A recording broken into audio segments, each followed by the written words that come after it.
the story of the morning, and it may be the story potentially of the year, depending on how this all plays out. Elon Musk suing OpenAI and the company's CEO, Sam Altman, alleging they have breached the company's founding agreement by putting profit ahead of benefiting humanity.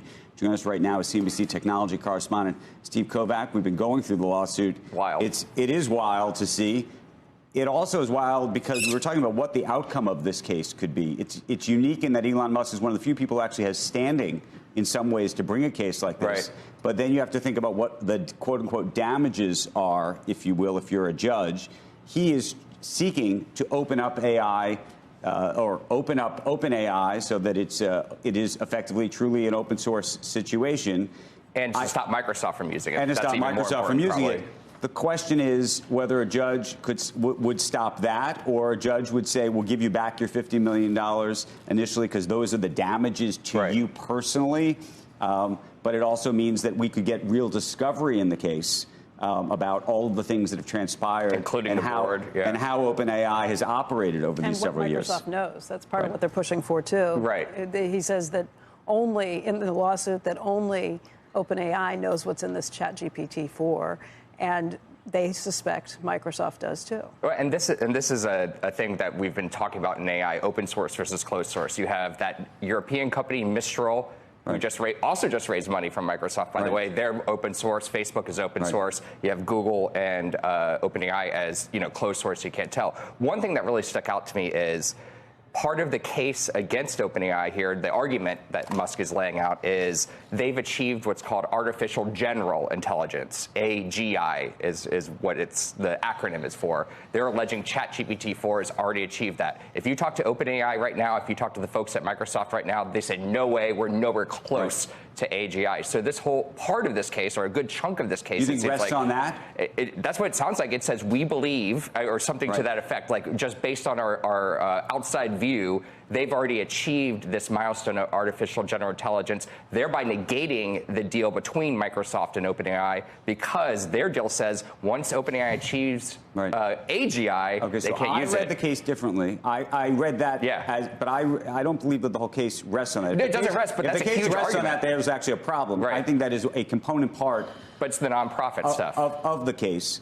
I think that the other issues are, because otherwise, if you were a judge, you could rule against this case in about 10 seconds and say there's no AGI. Yeah. But if you looked at how they did it, they separated the issues so that is sort of one of. It's the contract, right? I mean, it's breach of contract. And the contract is the founding agreement. Correct. That Musk, they post in there, that Musk and Altman sat down and agreed to, and I guess the sanctity of that contract is going to be what this whole thing is. Exactly, and they have to prove, and we know how the structure got changed. OpenAI, they would tell you, the way we have it structured today, we're still a nonprofit. We just have this other division here that they call capped profit. What that really means, we've never quite understood. So that seems to be the division they're going after and saying this is effectively becoming the R&D version or situation for Microsoft. The bigger question I have is whether, if you're OpenAI and Microsoft, you actually want to settle this case, because the truth is, and to me this goes to I'm of the view that this case is all about discovery. Yeah. This case has almost nothing to do with anything else except there's no money. They're not asking for money.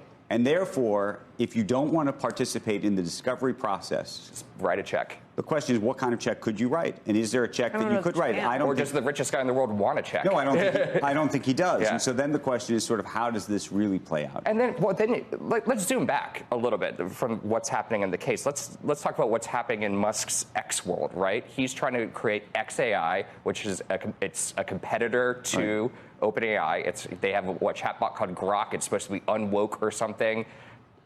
Fine, it hasn't taken off. He's trying to raise money. He has unsuccessfully been able to raise money. You you're in the camp of maybe sour grapes. That you think this is not just sour grapes. Do you think that this is a cynical play to compete in a better way? That was my initial read. Okay.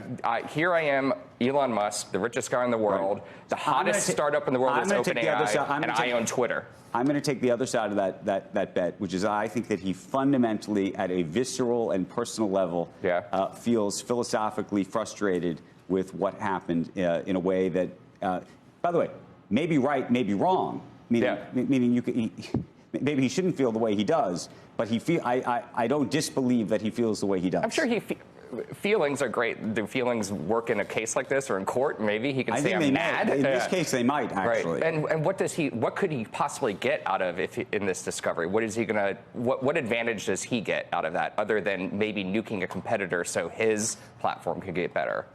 Well, that's the issue that where I'm going with. I'm not sure it's about nuking the competitor as a competitor. I think it's about nuking the company that he feels on a very personal basis that he effectively create. This is like. Well, he's been taking credit since it became really popular. He's been taking credit for it. And you're saying that you don't think he should have taken credit? No, he should. No, he was part of the founding. You say it in such a very unique way. The reason I'm making the point. Right. It's literally. And I try to put myself in other people's shoes to sort of meet them where they are, right? He's somebody who looks at this and says, this is my baby. Right? I helped birth this baby. But he left, too. Well, he left under very unique circumstances. Yeah. And by the way, against the narrative, or against him, you could argue that one of the reasons he left was because there's an argument, there was a period of time where he was even trying to turn OpenAI himself into a commercial entity. Remember, that's going to become a separate argument about this. But I do think that it's a very personal issue rather than a competitive one. I'm sure other people will have it also feels sour. That too feels sour grapes-ish, right? I mean, it doesn't really matter.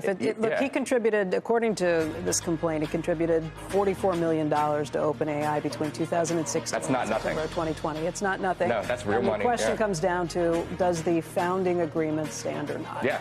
And if they violated the founding agreement, I mean, I think that's where the judge it puts will have to go.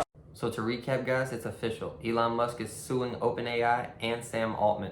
He alleges they have breached the contract agreement, says that they are now putting profits over the benefit of humanity. He believes they have already achieved AGI, which changes their initial agreement. AGI is Artificial General Intelligence, which is basically the next evolution of the AI.